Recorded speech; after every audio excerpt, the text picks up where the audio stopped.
Why are you tearing up her ticket before you even scan it?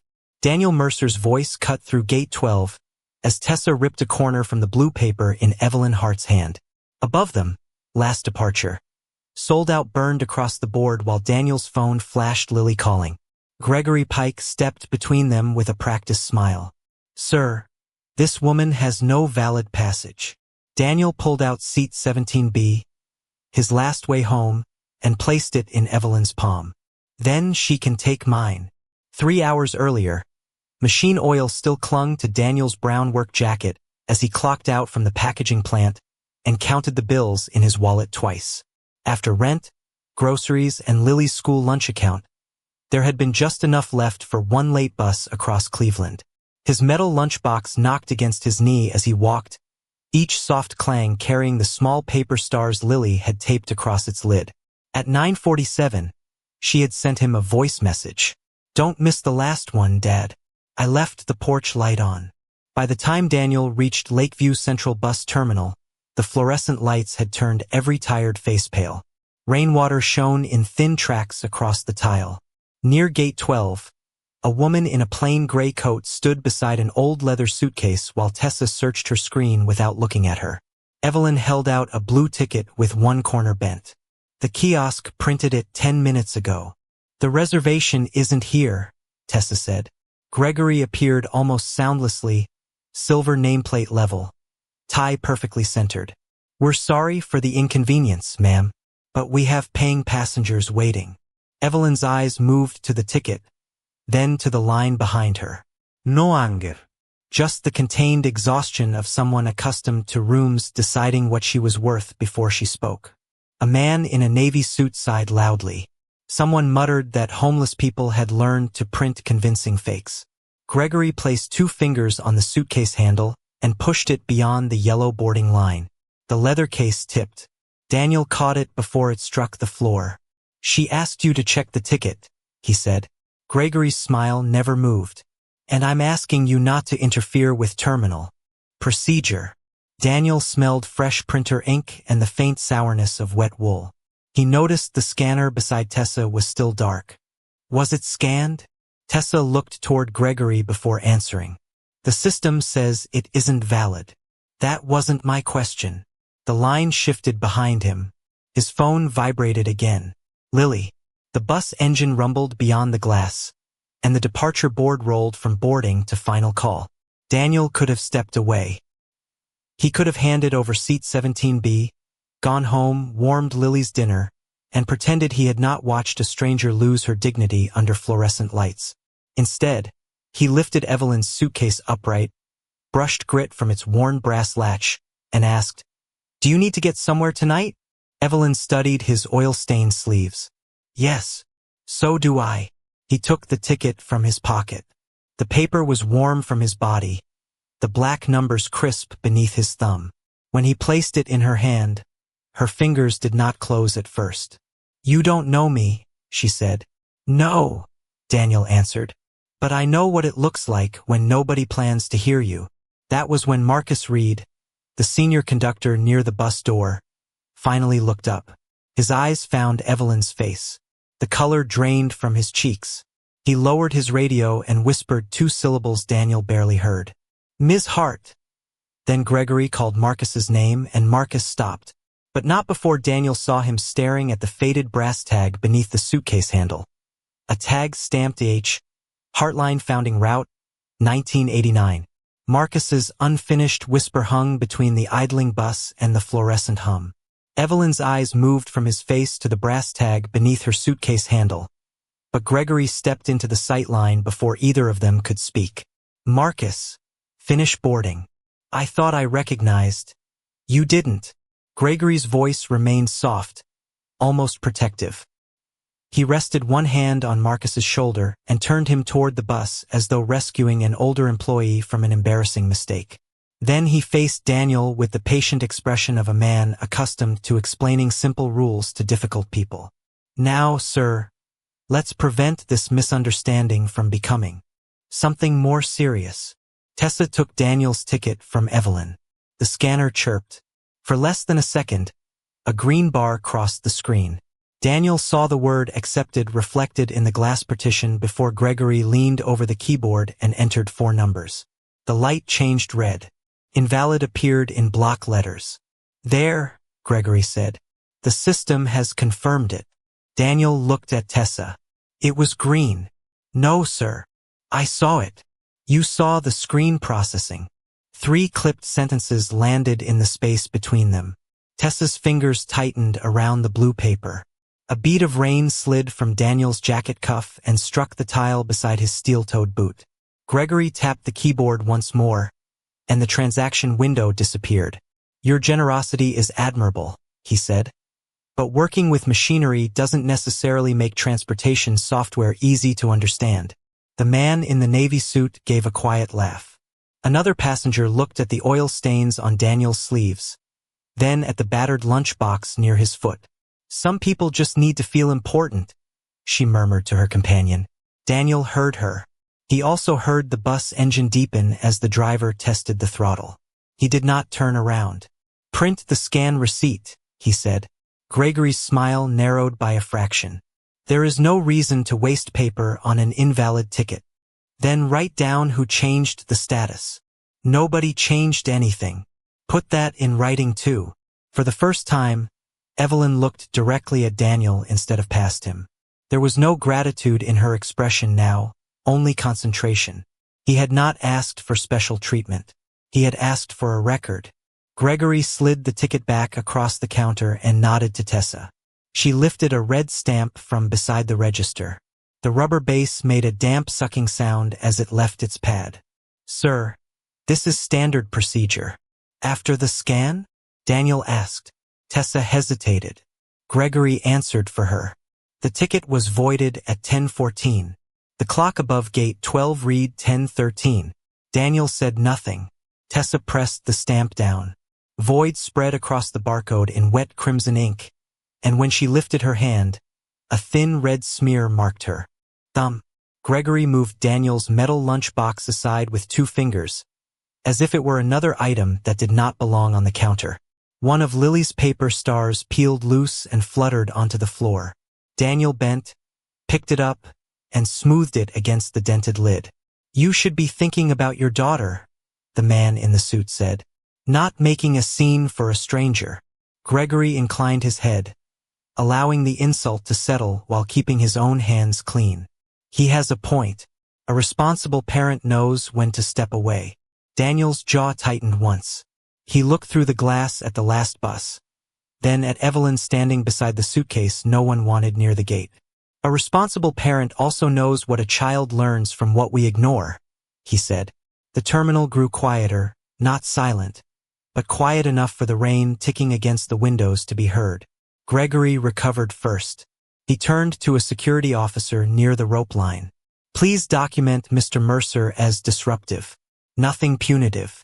Just a precaution for staff safety. The officer glanced at Daniel, who had not raised his voice or moved from the public side of the counter. What did he do? He interfered with boarding and refused instructions. I asked for a receipt, Daniel said. Gregory gave him a sympathetic look. And now you are arguing with security. Evelyn's gaze sharpened. She watched Gregory construct the story one calm sentence at a time, placing Daniel inside it before he could object. Tessa opened an incident form. Under behavior, Gregory dictated, aggressive conduct, possible attempt to transfer fraudulent passage. Daniel leaned just far enough to see the screen. His name appeared beside a warning icon. A travel restriction could keep him off the route he used to reach the plant every night. He could lose shifts before anyone reviewed the truth. Still, when Tessa's red-stained hand began to shake, Daniel lowered his voice. I'm not blaming you. Just don't erase the time. Tessa looked up. Gregory did too. Evelyn's eyes dropped to the ticket, where the fresh void stamp still glistened over the barcode. Then Daniel noticed a second window reflected faintly in the counter glass. Seat 17B was not marked canceled. It was listed under a pending cash transaction opened from Gregory Pike's manager account. The pending cash transaction vanished the instant Gregory closed the window, but Daniel had already memorized the time beside it. 10 hours, 13 minutes, and 42 seconds. He did not accuse him. He did not reach across the counter or demand that anyone look. Instead, he took the blue ticket from Tessa's trembling hand before the wet void stamp could smear beyond the barcode, folded it once along the clean edge, and slipped it into the inner pocket of his work jacket. "That is company property now," Gregory said. "It was mine 5 minutes ago, and you transferred it improperly. Then you'll want a record of it." Gregory's expression held the soft patience of a man watching someone make his own life harder. Daniel turned away before that patience could become the story everyone remembered. Evelyn had lowered herself onto the metal bench beside her old suitcase, but the seat was directly beneath an air vent that blew cold enough to stir the loose threads of her gray coat. The only outlet nearby was behind the bench, half hidden by a vending machine. Daniel moved his lunchbox, crouched, and guided the frayed charger cord from Evelyn's suitcase toward the socket. The plug slipped loose twice. He took a short strip of black electrical tape from the tiny tool pouch on his belt, wrapped the cracked casing without touching the exposed wire, and secured it beneath the outlet plate. "That should hold," he said. Evelyn watched his hands. "You fix everything you see? Only what might hurt somebody." Her phone screen came alive at 1%. A pale Heartline logo flashed before she turned it face down on her knee. Daniel noticed, but he did not ask. He stood and offered her the seat farthest from the vent. When she hesitated, he placed his metal lunchbox on the floor and leaned against the wall instead. The paper star Lily had taped to its lid was still curling at one point. He pressed it flat with his thumb. His own phone vibrated weakly, for percent. Lily answered before the first full ring. "Dad. Hey, Bug. Are you on the bus?" The terminal announcement swallowed half a second of silence. Daniel looked through the glass at Route 409, its headlights washing the wet pavement white. "Not yet. But it's the last one." "I know." Lily did not sound like a detective or a tiny adult. She sounded 8 years old and tired, trying hard not to cry because she thought that might make things worse. "Should I keep the porch light on?" Daniel closed his eyes briefly. Rachel used to leave that same light burning whenever his guard unit returned late from training. 3 years after her death, the bulb had become Lily's small way of making sure home could still be found. "Keep it on," he said. "I'll get there." "Did somebody need your ticket?" Daniel looked at Evelyn. She had turned her face toward the rain-dark window, giving him the privacy of pretending not to listen. "Yeah." "Were they scared?" "A little." Lily was quiet for a moment. "Then you did the right thing." The call ended when the battery warning appeared. Daniel lowered the phone, and the ache in his chest settled into something quieter than grief and heavier than fatigue. Evelyn reached into her coat and held out folded bills. Enough for a cab across town. Maybe enough to cover the missed shift Daniel would lose if Gregory's warning kept him off the route tomorrow. "Please," she said. "Take it." Daniel gently closed her fingers over the money. "A ticket isn't kindness if I sell it back to you. You could lose work." "I know. Your daughter is waiting." "I know that too." The fluorescent light hummed over them. Somewhere near the vending machines, an ice compressor kicked on with a low mechanical shudder. Gregory watched from behind the counter, one hand resting beside the red stamp. "This is exactly how people get taken advantage of," he told Tessa loudly enough to carry. "They confuse poor judgment with compassion." Daniel heard him. He also saw Tessa open the incident report again and begin typing under Gregory's direction. Aggressive conduct. Attempted fraudulent transfer. Refusal to comply. The words appeared one by one. Daniel walked back to the counter, but when Tessa flinched, he kept both hands visible at his sides. "I'm not asking you to fight him," he said quietly. "Just don't erase the time." Her eyes flicked toward Gregory. Daniel took a narrow receipt from the abandoned printer tray, turned it over, and wrote 10 hours 13 minutes and 42 seconds with the short pencil from his lunchbox. Then he added seat 17B and folded the paper around the corner of the voided ticket so the wet ink would not smear. Gregory gave a faint, almost pitying laugh. "You really believe scraps of paper matter?" Daniel tucked both into his jacket. Only when somebody hopes they won't. Behind him, Evelyn's old phone finished charging enough to unlock. She glanced at the handwritten time, then at the terminal clock, then at the screen in her palm. The remote audit log showed a manager override on seat 17B at exactly 10 hours 13 minutes and 42 seconds. For the first time, she understood that Daniel's small act of protecting a frightened clerk from blame had also preserved the first timestamp Gregory could no longer explain away. The timestamp on Evelyn's phone matched Daniel's handwritten note exactly, but she did not show him the screen.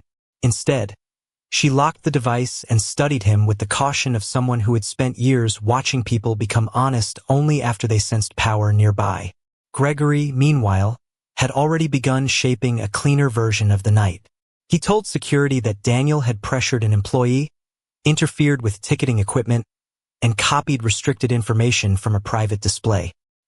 He wrote down a transaction time, Tessa said softly.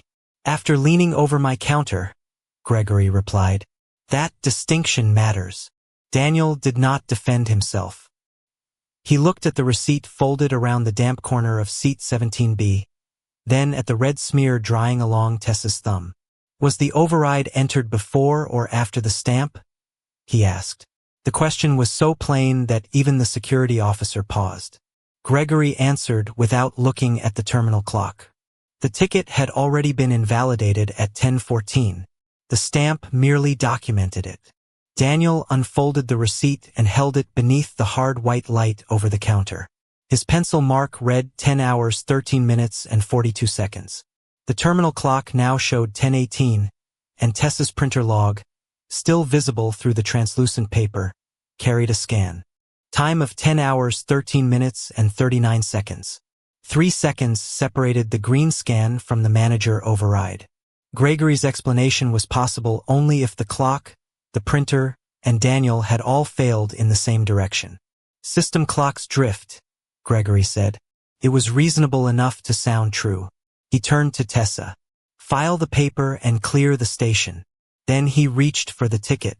Daniel moved it back, not quickly, just far enough that Gregory's fingers closed on empty air. The motion drew Evelyn's attention to the counter glass. In its reflection, a ceiling camera pointed toward gate 12, but Gregory was standing directly beneath it, his shoulder blocking the view of the scanner. You don't trust me, Daniel said to Evelyn without looking at her. I don't know you, she replied. That's fair. He placed the receipt flat again. Then don't trust me. Trust the order things happened. Evelyn's gaze shifted from the paper to Gregory's shoes, precisely positioned between the camera and the workstation. She still did not step forward. She had seen too many employees blame procedure for mistakes and too many strangers mistake suspicion for proof. A timestamp could reveal a lie, but it could also be an innocent software delay. Daniel seemed to understand that. He did not press her. Instead, when the strap of her old leather suitcase slipped loose again, he knelt and opened the small tool pouch at his belt. The brass latch caught the light as he threaded a black zip tie through the worn leather. Beneath the handle, the faded tag turned outward. H. Heartline Founding Route, 1989. Daniel's hand stopped for less than a second. Old company souvenir? He asked. Evelyn watched his face carefully. It belonged to my husband. The answer came smoothly, but her thumb covered the word founding. Daniel tightened the zip tie and said only, should hold until you get home. At that moment, an elderly woman seated near the window began rubbing her hands together against the cold blowing from the ceiling vent. Evelyn glanced toward a locked emergency cabinet beside gate 12, crossed the floor, and keyed in 4 digits without hesitation. The cabinet clicked open. She took out a folded thermal blanket and placed it over the woman's shoulders. Daniel straightened slowly. You travel often, he said. Or did you build the place? Evelyn looked at him, surprised not by the question but by how quietly he asked it. Before she could answer, Marcus's old phone vibrated on his belt. Gregory's eyes snapped toward the sound. Marcus read the message and the color left his face. Daniel saw only the reflection in the dark terminal window. Do not identify her. Keep 409 moving. Marcus deleted it at once. Gregory stepped closer and said, Everything all right? Wrong number, Marcus answered. The bus engine deepened behind the glass. Evelyn folded her hands over the suitcase handle, and for the first time she looked less like a stranded passenger than someone measuring the distance between a suspicion and a decision. Then Route 409 began to reverse from the gate, and Daniel heard a sharp hiss beneath the rear wheels, followed by a silence that lasted one beat too long. The silence after the hiss lasted just long enough for Daniel to hear what did not come next. The compressor should have cycled, pressure should have rebuilt, and the rear suspension should have settled with a second soft release. Instead, Route 409 kept rolling backward. Hold the bus. Sir. Step away from the lane. Have the driver set the parking brake. Gregory lifted one hand toward security without raising his voice. The fluorescent light flattened his expression into professional concern. Beyond the glass, the bus's red taillights slid across the wet pavement. Mr. Mercer is upset about his ticket, Gregory said. Please don't let that become a safety issue. Daniel stayed behind the yellow line. He did not run toward the vehicle or touch the door. He raised both hands where the driver could see them and pointed toward the rear pressure gauge mounted beside the dashboard. Set the brake and hold 60 seconds, he called. The driver looked toward Marcus. Marcus looked toward Gregory. There's no need for a roadside diagnosis from a passenger, Gregory said. This unit passed inspection this morning. Daniel's eyes shifted to him. Which unit? The rear valve. Gregory answered too quickly. No one had mentioned a valve. Evelyn's fingers stopped on the handle of her suitcase.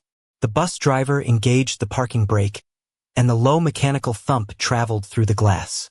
Daniel crouched near the edge of the gate, set his dented metal lunchbox flat on the tile, and pressed two fingers lightly to its lid. Lily's paper stars trembled with the vibration moving through the floor. What is he doing? The man in the navy suit asked. Listening, Marcus said. Gregory gave a restrained sigh. For everyone's peace of mind, we'll perform a courtesy check. Then boarding will resume. Daniel did not look up. The lunchbox amplified the faint pulse beneath the engine noise. A short exhale, a pause, another weaker exhale. He counted under his breath. At 40 seconds, the compressor kicked in again. Too soon. Read the pressure, Daniel said. 112, the driver called. Keep holding. At 60 seconds, the needle had fallen below 100. The whispers behind Daniel stopped. A chair someone had been dragging across the tile remained crooked and still. Even the hum of the air conditioning seemed louder. That amount of variation can occur in cold weather, Gregory said. The pavement is wet, the system is cycling, and we are delaying 40 passengers over a sound. Daniel stood and wiped the damp grit from one knee. Then the number will hold when a certified technician repeats it. He turned to the driver, not Gregory. Please don't release the brake until someone signs their name to that pressure loss. There was no triumph in his voice. Only the same quiet weight he had used when speaking to Lily. The driver shut off the ignition. Gregory's jaw tightened, then relaxed beneath another courteous smile. Let's handle this privately so no one misunderstands what they're seeing. Evelyn finally moved. She placed her old phone on top of the suitcase, opened the notes application, and recorded the gauge readings with their times. No, she said calmly. Repeat it where the passengers can hear. Gregory looked at her as though she had forgotten her place. Ma'am, this is a technical matter. Then technical results should be easy to repeat. Maintenance worker arrived carrying a flashlight and pressure tester. Daniel stepped back without offering his credentials or touching the equipment. The worker performed the same 60-second hold. The needle dropped again. He opened the service panel above the rear axle, and the smell of warm rubber and fresh oil drifted into the gate. Under the flashlight, a glossy stripe had been brushed across the air valve housing. Beneath it, a hairline crack caught the beam. The inspection sticker on the panel sat slightly crooked, one corner cleaner than the metal around it, as though it had been peeled away and pressed back down. Gregory leaned closer. That rear valve passed this morning, he repeated. The maintenance worker looked up slowly. This crack didn't start tonight. Daniel crouched only far enough to see. then moved aside so Marcus could photograph the panel. He did not point at Gregory. He did not use the silence to punish Tessa or the driver. "Nobody moves the bus," he said. "And nobody signs anything they didn't inspect." Evelyn watched him differently now. Not as a tired stranger who had made one generous choice, but as a man who had refused to turn proof into humiliation. She quietly saved the pressure readings, the photograph of the crooked sticker, and the time the engine was shut down. Gregory straightened his tie. "We will review the maintenance record in my office." Marcus did not move. His face had gone pale again. "I already reviewed it," he said. 3 days ago." He reached for his old phone with an unsteady hand. "I filed a no-dispatch warning on that exact valve." Gregory's smile disappeared for less than a second. Marcus looked toward the dark service window, then back at Daniel. "But the system says I cleared it this morning." Marcus's statement left the maintenance bay colder than the air leaking through its open door. "I filed a no-dispatch warning on that exact valve." "And the system says you cleared it," Gregory replied. "Then the system is lying." The portable printer beside Tessa's station stopped mid-cycle, leaving half a page curled beneath its rollers. For a moment, the only sound was rain ticking against the terminal glass and the cooling engine of Route 409 clicking behind them. Gregory adjusted his tie. "Marcus, you've worked a long shift. Let's not turn fatigue into an accusation." Daniel looked at the crooked inspection sticker, then at the void stamp drying across seat 17B in his jacket pocket. One record had been altered to force a passenger off a bus. Another had been altered to force a dangerous bus onto the road. "Can we see both versions of the service log?" he asked. Gregory's eyes hardened by a degree. "Maintenance records are restricted." "Then show them to the driver," Daniel said. "He's the one being asked to carry 40 people." Marcus opened his locker with a key worn smooth at the teeth. From beneath a folded safety vest, he pulled a carbon copy form stained with grease along one edge. Across the top, in block letters, someone had written "Do not dispatch." The date was 3 days earlier. Marcus's signature sat at the bottom. Daniel did not touch it until Marcus placed it on the metal workbench. Under the harsh inspection lamp, the pressure loss reading matched the number recorded minutes ago almost exactly. Evelyn stepped closer but kept her face unreadable. "Open the digital version," she said. Gregory turned toward her. "Ma'am, this has nothing to do with your ticket. It has everything to do with whether that bus was supposed to leave." His expression stayed polite, but a small pulse moved near his temple. Tessa logged into the maintenance portal while Gregory stood close enough to see every keystroke. The digital file showed cleared for service at 6:11 that morning, authorized under Marcus Reed's account. Marcus held up his old flip phone. "I was home at 6:11. My shift didn't start until 4. Daniel leaned over the screen, reading the metadata rather than the larger words. The approval had not come from Marcus's usual terminal. It had come through a backup manager code assigned to Gregory's office. Gregory reached toward the mouse. "That code is shared during emergencies." Evelyn placed 2 fingers on the desk before he could close the window. "Then there should be a reason attached." He looked at her hand, then at the old leather suitcase beside her. "Feet, you're not authorized to review internal data." Evelyn withdrew her hand, but not before tapping a sequence into her phone. The Heartline logo appeared, followed by a remote audit screen that required no local password. Daniel saw Gregory notice it. The color in his face changed so slightly that no one else reacted. Tessa opened the invoice attached to the repair entry. A company named North Shore Fleet Services had supposedly replaced the valve 2 days earlier. The invoice carried a clean digital stamp, a total of $1,200, and no technician name. Marcus stared at it. "That garage closed last winter." Gregory's voice sharpened, then softened again. "It may have reopened under new ownership." Daniel read the footer. The phone number was missing its final digit. The address belonged to a storage unit near the lake. Tessa pulled 2 older invoices. Same logo, same missing digit, different buses, different repairs, all approved through the same backup code. The pattern spread across the screen one line at a time. Brake inspections, tire replacements, emergency labor, each billed to a business that no longer existed. Evelyn's phone vibrated. Her audit access had found 7 more records altered after no dispatch warnings, and 3 complaints closed under employee accounts while those employees were off duty. She did not look at Daniel with sympathy now. She looked at him as if his restraint had become evidence of its own. "You saw the cash transaction on the ticket screen," she said quietly. "Yes. Why didn't you confront him?" Daniel glanced at Tessa, whose red-stained thumb rested near the keyboard. "Because if I was wrong, I'd ruin someone's name. If I was right, I'd give him time to erase more than a ticket." Gregory wiped one palm against the side of his slacks. "This conversation is over. We will review every document privately and contact the appropriate departments tomorrow." "Tomorrow lets the records move," Daniel said. "And tonight lets the story change." Gregory looked toward the ceiling camera. At that exact moment, the red recording light above Gate 12 went dark. Tessa's screen flickered, and the ticket history for seat 17B opened before disappearing behind a system error message. She caught her breath. "He told me to change it," she whispered. Gregory turned so quickly that his chair struck the counter. Tessa pulled her hand away from the keyboard. "The ticket was valid. He had me void it after the scan." Evelyn raised her phone and saved the audit log before the terminal connection failed.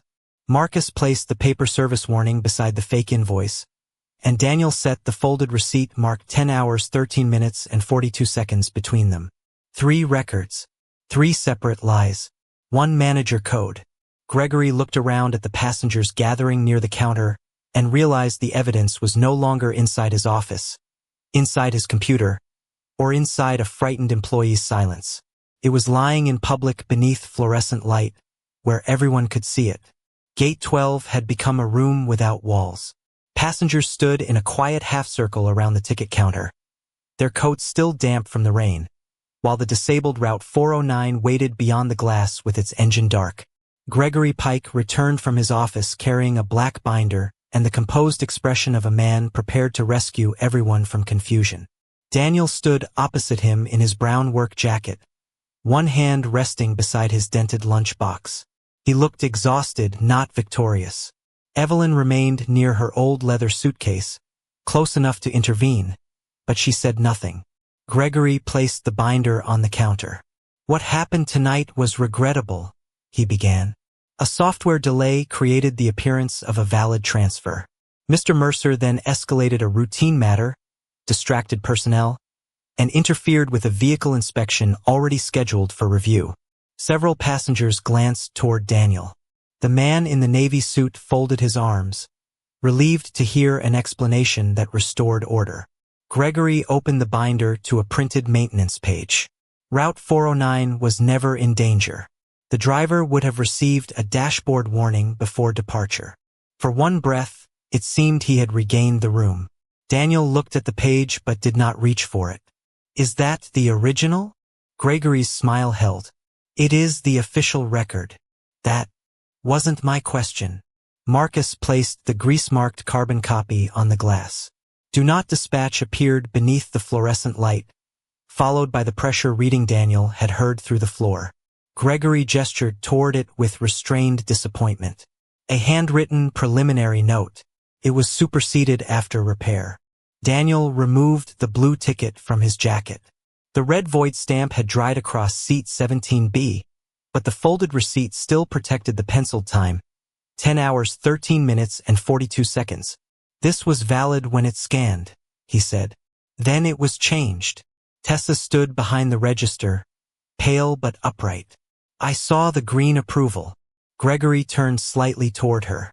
"You saw a processing screen, Tessa. Stress can distort memory."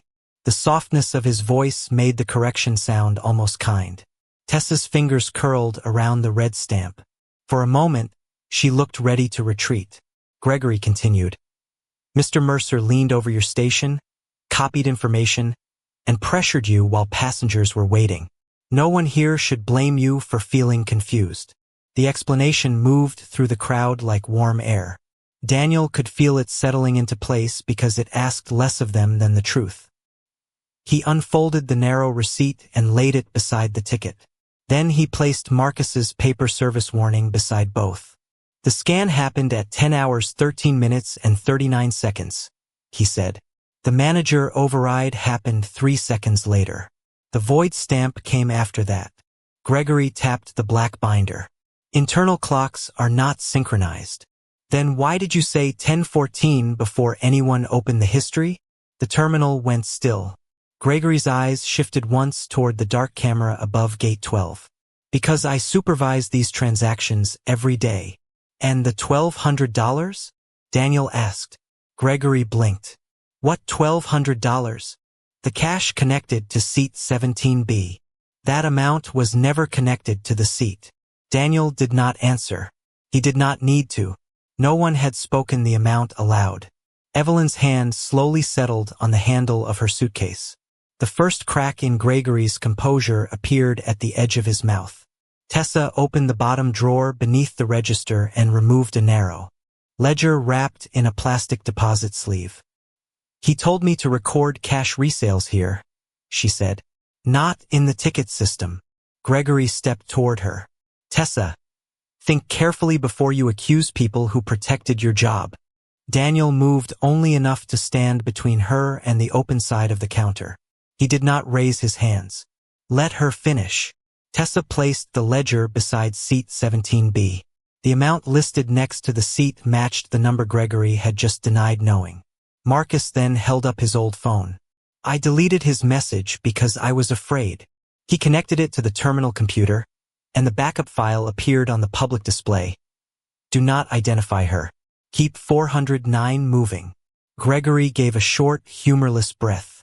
That could refer to anyone, and messages can be altered. For a second time, the room seemed to tilt back toward him. Evelyn watched without moving, as though waiting to see whether the evidence could stand without her name.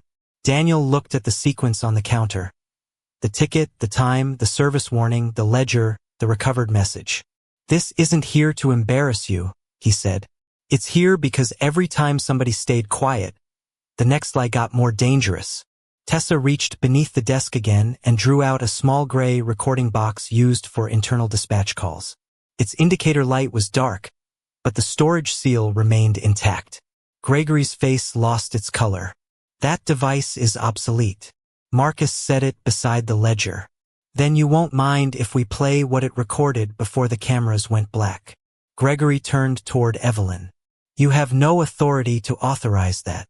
Marcus removed his conductor's cap, faced the woman with the old suitcase, and drew a slow breath. Ms. Hart, he said, I think it's time they knew whose authority they've been questioning. Marcus pressed the play button on the gray recording box. Static crackled through the terminal speakers, followed by Gregory's voice, lower and sharper than the one he used in public. Clear Route 409 before the audit team reaches Gate 12. Override the ticket. Keep the woman off the manifest. If Marcus recognizes her, stop him from speaking. The recording ended with the click of a receiver. No one moved. Rain tapped the glass. Somewhere behind the counter, the printer finished feeding the half-page it had abandoned minutes earlier. Gregory's black binder slid from his hand and struck the floor with a hollow slap. Evelyn stepped away from the old leather suitcase. She removed the brass EH tag from beneath its handle, placed it against the scanner on her phone, and entered a 6-digit owner code. Every Heartline screen in the terminal changed at once. The company logo vanished. A red banner appeared. Executive Evidence Preservation. All records frozen. Gregory stared at it. That access is restricted. Yes, Evelyn said. It is. Marcus faced the passengers, his cap held against his chest. Evelyn Hart founded this company with her husband. She is Heartline Transit's controlling owner. The man in the navy suit lowered his eyes. Tessa covered her mouth with her red-stained hand. The security officer who had begun documenting Daniel as disruptive slowly closed the report window. Gregory tried to speak, but his voice came out dry. This was an internal test. I was protecting company operations from interference. Evelyn did not answer him yet. She touched the audit screen, and the camera shutdown log appeared on the public display. Gate 12 had not lost power. Gregory's emergency account had disabled the recording system at 10:21. The same minute Tessa opened the history of seat 17B. A second file showed the manager override at 10 hours 13 minutes and 42 seconds. A third showed the cash resale attached to the same seat. Daniel removed the folded blue ticket from his jacket and placed it beneath the screen. The red void stamp crossed the barcode, but the original approval number was still visible under the ink. Evelyn opened her suitcase and took out the torn corner from her first ticket. She set it beside Daniel's half. 2 pieces of blue paper lay on the glass between them, one damaged before scanning, the other invalidated after approval. The image from the thumbnail promise now existed in the room itself. Daniel in his brown work jacket, empty-handed except for the evidence of what he had given away, and Evelyn beside the old suitcase no one had. Wanted near the gate. The ticket was valid, Tessa said. Both of them were. Gregory's fingers trembled against the edge of the counter. A ticketing mistake does not prove maintenance fraud. The terminal doors opened. An independent Heartline safety technician entered with the driver of Route 409 and carried a sealed pressure report. He laid it beside Marcus's do not dispatch form. Rear brake pressure loss exceeded the safe limit, he said. The inspection sticker was reused. This bus should not have left the yard. A low breath moved through the passengers, then stopped. The technician continued. At highway speed, repeated braking could have caused system failure. Gregory looked toward the dead camera as though it might still offer him a version of events he could control. Evelyn finally faced him. Your access is suspended, effective now. Security will remain with you until state transit investigators arrive. The service logs, ticket records, cash ledger, invoices, messages, and camera controls are being preserved outside this terminal. She turned to Tessa. You are protected as a cooperating witness. Do not delete anything. Do not sign anything tonight. Then she looked at Marcus. Your no-dispatch report will be restored, and the false clearance under your account will be formally corrected. Gregory's pen slipped from his fingers and rolled across the tile. No one bent to retrieve it. Evelyn lifted Daniel's ticket, but she did not raise it like a trophy. She held it carefully by the dry edge. This man gave me his last way home before he knew my name, she said. He did it while his daughter was waiting, while strangers mocked him, and while this terminal was preparing to punish him for asking for a receipt. Every face turned toward Daniel. He did not smile. He looked through the glass at the passengers still waiting for safe transportation. What bus are they taking? He asked. Evelyn paused. We're arranging replacements. Put the elderly passengers first, then parents with children, then anyone who has to report for work in the morning. The silence changed. It was no longer the silence of shock. It was the silence of people realizing Daniel had not stayed for revenge, applause, or rescue. Evelyn ordered 2 inspected buses brought from the reserve fleet, directed staff to provide written delay protections for every passenger, and instructed security to remove Daniel's warning before the night ended. Outside, Route 409 remained dark and harmless beneath the rain. Inside, Daniel's phone sat dead in his pocket. The porch light was still burning across town, and Lily had no way to know why her father had missed the last bus.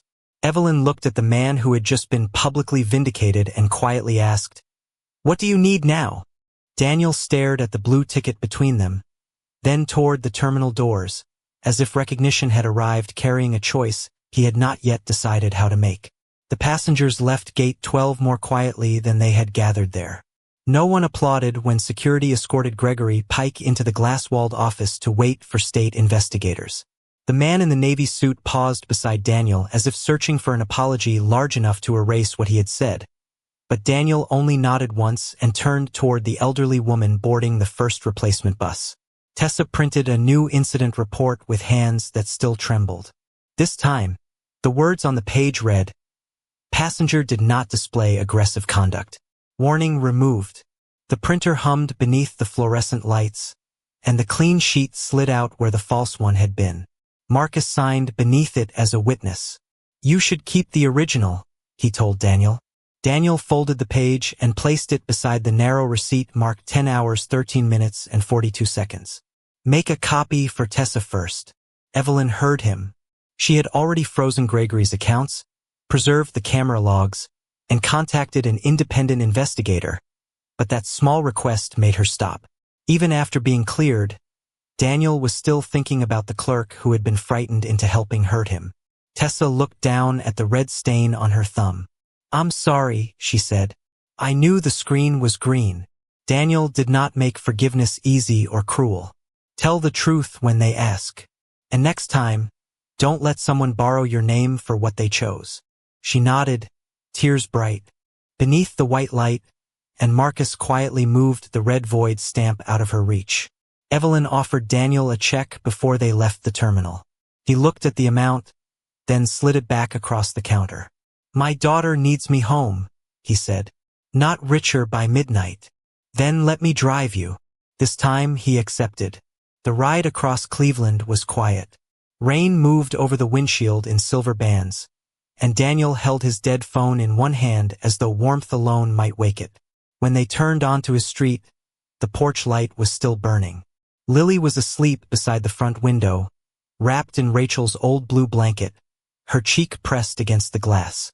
Daniel crossed the yard before the car had fully settled. He opened the door, knelt, and Lily woke just enough to throw both arms around his neck. You missed the bus, she whispered. I did. Did the lady get home? Daniel looked back toward Evelyn standing beneath the porch light beside the repaired leather suitcase. She did. Lily breathed out and rested her head against his shoulder. She did not ask who owned Heartline Transit or why a company car was parked outside. She only touched the cold sleeve of Daniel's work jacket and said, Your hands smell like the shop. They usually do. Weeks later, the official report cleared Daniel and Marcus, confirmed Tessa's cooperation, and documented the brake defect, ticket manipulation, false invoices, cash resales, and deliberate camera shutdown. Gregory was charged with falsifying safety records, misappropriating cash transactions, and knowingly endangering passengers. Evelyn refused to hide the findings behind corporate language. At Gate 12, she publicly corrected Daniel's record before employees, drivers, and passengers. Daniel Mercer was not a disruptive passenger, she said. He was the person who chose character before anyone offered him recognition. She then announced Last Ride Home, a program for night shift parents and stranded passengers, along with independent complaint review, protected stop work authority, off-site camera storage, and mandatory receipts for every ticket override. Marcus became the first employee liaison for whistleblower protection. Tessa kept her job after retraining and testified without retaliation. Daniel declined a ceremonial executive title. He accepted a paid hourly seat on the Safety Council only after securing equal seats for drivers, mechanics, and counter staff. People closest to the problem should be allowed to stop it, he told Evelyn. Their relationship grew without promises made under bright lights. She came to community meetings. He challenged her when policy sounded better on paper than it worked at midnight. Months passed before Lily invited Evelyn to dinner by placing a third plate near the window. Evelyn arrived without jewelry or expensive gifts. She carried only the old suitcase, its broken strap now carefully stitched. Daniel had framed seat 17B above the kitchen shelf. The red void still crossed the barcode, but the back now carried an official blue stamp. Validated. Lily had pressed a gold paper star over the torn corner. After dinner, the three of them stood looking at it in a silence that felt nothing like the silence at Gate 12. That night, no one was shocked, ashamed, or afraid. They simply understood what the small piece of paper had carried from one hand to another. Dad, Lily asked, was that the ticket that got you home? Daniel looked at the old suitcase by the door, Evelyn beside it, and the porch light glowing against the dark window. No, he said softly. It was the ticket that showed us home is what people protect for each other. And beneath the quiet light, the paper star held fast over the tear, as if kindness had never been lost at all, only waiting for truth to give it somewhere to belong.